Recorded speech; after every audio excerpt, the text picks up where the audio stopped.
These are the Sunday recommendations for my free email list for December the 5th, 2021. It's time once again to call for the capitalist Christmas pictures. Send me the coolest capitalist Christmas images that you can find, and I'll choose among them for a blog post on or about Wednesday the 19th. Fabulous decorations, gorgeous clothing, amazing jewelry, mind-boggling lighting effects, super witty advertising. Just set yourself a standing order to look for wondrous things. Email the pics to me. I can probably post videos of a minute or less without upsetting my website server too much. For posts from the previous years, click the Capitalist Christmas tag on dianedurantewriter.com. Another announcement. On December 12th, 2021 at 7 p.m., the Alexander Hamilton Awareness Society is sponsoring a virtual book club on my latest Hamilton book, The Financial Programs of Alexander Hamilton by a Farmer's Daughter.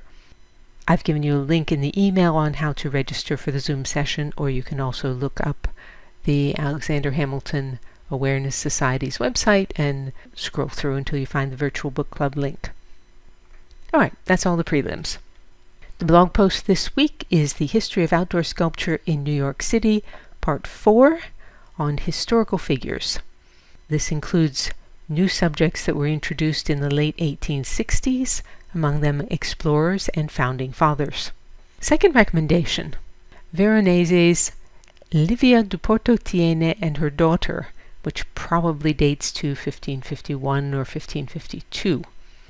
The essays for getting more enjoyment from paintings you love have turned out to be so much fun to work on that I have no idea when I will finish the book.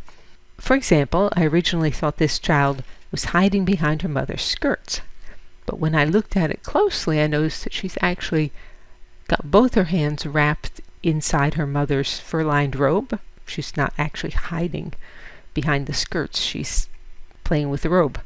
There's no anxiety in her face, and the hand that we can see is relaxed. It's not clutching the fabric, as one would expect if she were frightened. Her mother, on the other hand, something's going on there. She's got her eyes and her head turned sharply to look at something off to the right that we can't see.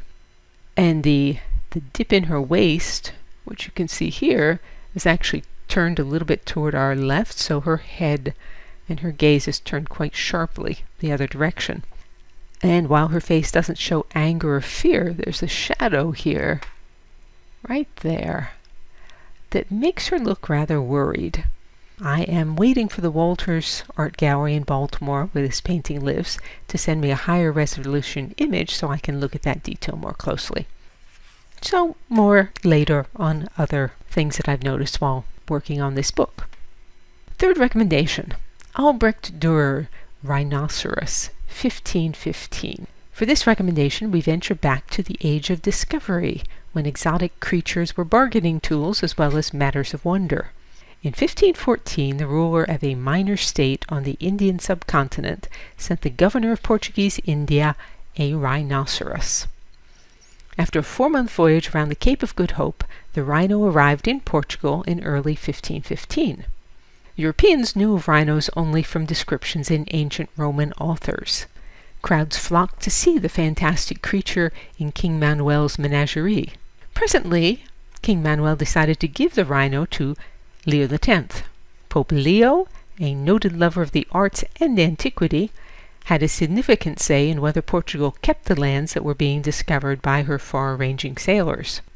After a stop at Marseille for a command viewing by Francis I of France, the patron of the aged Leonardo da Vinci, the rhino drowned in a shipwreck off the Italian coast. Meanwhile, a letter describing the rhino had been sent to German merchants in Nuremberg. Nuremberg was the home of Albrecht Durer, 1471 to 1528. Durer was the most famous German artist of the Renaissance. His fascination with and ability to record details of the natural world were rivaled only by Leonardo's. See, for instance, his young hair. Typically, Durer used studies such as this to create greater realism in his religious paintings, but apparently he liked the challenge of drawing this exotic creature that he had not actually seen. If you look in Wikipedia, I've given you the link, it will tell you all the ways in which Durer has misrepresented the rhino. But even though other rhinos were soon exhibited in Europe, the visual appeal of Durer's interpretation was so strong that it was used as pretty much everyone's image of the rhino until the mid-18th century, when the rise of scientific inquiry during the Enlightenment brought more accurate images. The fourth recommendation this week for my supporters is a wondrous piece of architecture. DianeDuranteWriter.com has hundreds of posts on sculpture, painting, architecture, and my other obsessions. To join the free Sunday recommendations email list, visit the URL on the screen or email me. And you can say, "Well done, Diane," or support my work and receive rewards by means of the tip jar on DianeDuranteWriter.com. As always, thank you for listening.